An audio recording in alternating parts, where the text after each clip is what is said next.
I'm Meredith Hicks. I'm the principal second violinist of your Arkansas Symphony Orchestra, and I also play in the Quapaw String Quartet. This time of year, I would usually be going to schools to talk about my instrument and the string family, but since we can't do that, I'm going to welcome you into my space instead. So the symphony orchestra is made up of groups or families, as we like to call them. And like my family or your family, the members have different shapes and sizes, but they share unifying characteristics. For instance, the brass family is made up of instruments that are metal and that you blow into. Maybe you can think of a few, like the trumpet or the trombone and the tuba. And the woodwind family, you also blow into these instruments, but they're made of wood, or at least were made of wood at some time, like the flute and the clarinet. And the percussion family. This family has a lot of variety in it. These instruments you strike with your hands or sticks. There are many kinds of drums in this family, as well as the triangle, xylophone, tambourine, cowbell. The list goes on and on. And then we get to the string family. This is the biggest family in the symphony orchestra. If you come to hear us perform, you would see maybe as many as 50 musicians on stage, all playing string instruments.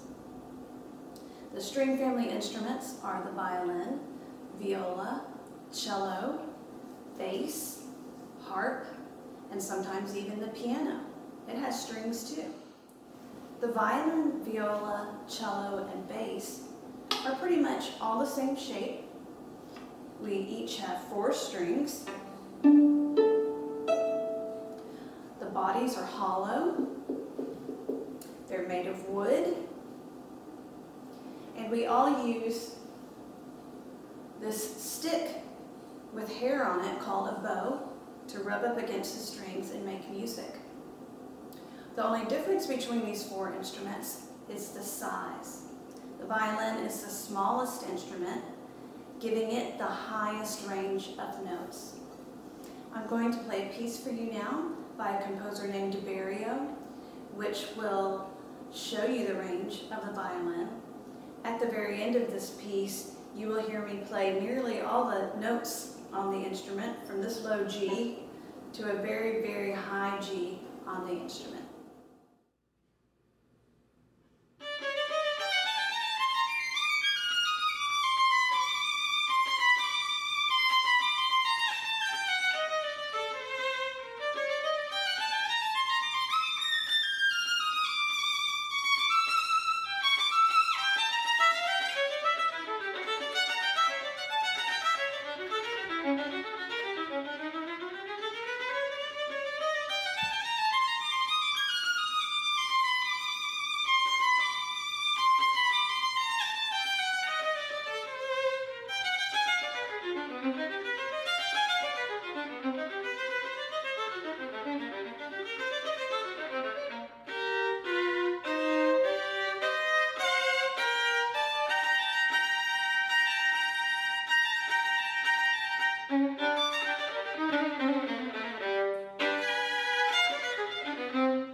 Wondering if I've always played on this size violin. This is what we call a full-size violin. For when you've grown to your adult size, you use this size instrument. But for smaller beginners, you start out on a violin much smaller.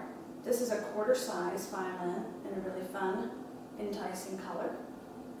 So it is a 4th size of my full-size instrument, and there are ones that are even smaller than this. But this might be good for a 5 to 7-year-old.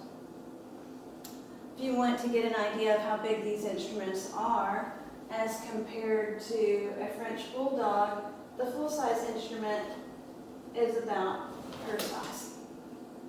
This would be more Chihuahua size. One of the things I like best about playing the violin is getting a chance to express myself. And on a perfect day like today, I thought maybe playing a movement from the Concerto Spring would be just the thing. Antonio Vivaldi wrote lots of pieces for the violin, including a set of 4 concertos called the Four Seasons.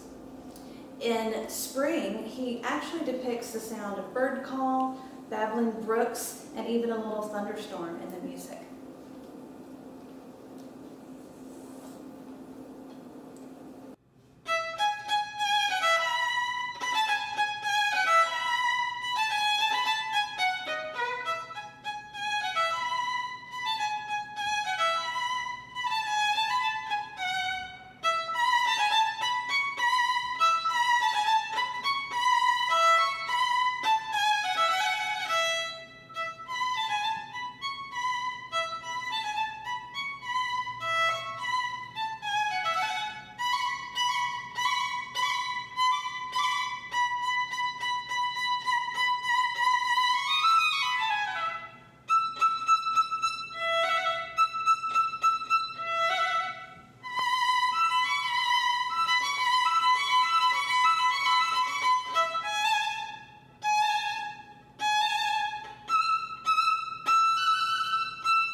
You may have noticed while I was playing that I sometimes wiggled the fingers on my left hand to make an interesting effect.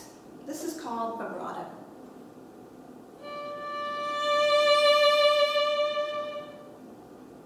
Other instruments in the symphony orchestra use vibrato, but it is a particular trademark of the string family. I'm going to play one more piece for you all where you can really hear the expressive effect of vibrato used to bring out kind of a singing quality to the music. This piece is called Salut Amor by English composer Edward Elgar. He wrote this piece as an engagement present for his wife Caroline, and the title literally translates to Love's Greeting.